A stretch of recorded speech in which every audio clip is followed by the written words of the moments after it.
রাজ্য সড়কে দুর্ঘটনা এড়াতে জনস্বার্থে ভরতপুর থানার পুলিশ নজির গড়ল। এলাকার সাধারণ মানুষকে সাথে নিয়ে রাস্তায় পড়ে থাকা কাদামাটি সরালো ভরতপুর থানার ওসি।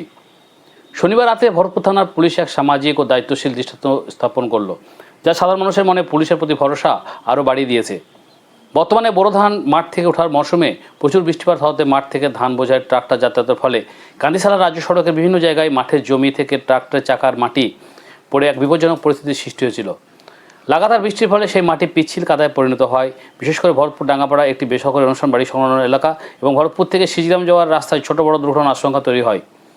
বিষয়টি লক্ষ্য করা মাত্র ভরতপুর থানার ওসি বিশ্বজিৎ মণ্ডলের নেতৃত্বে পুলিশ কর্মীরা ওই স্থানীয় সাধারণ মানুষ ও কোদাল হাতে রাস্তায় নেমে পড়েন, কাদা সরিয়ে রাস্তা পরিষ্কার করেন। গভীর রাত পর্যন্ত ওসি সশরীরে তদারকি ও পুলিশের এমন জনহিতকর কাজে এলাকার মানুষ অত্যন্ত খুশি।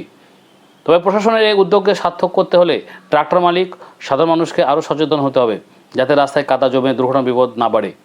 পুলিশ ও সাধারণ মানুষের এই যৌথ প্রচেষ্টা আগামী দিনে যাতে চালু থাকে তার জন্য আশাবাদী এলাকার বাসিন্দারা।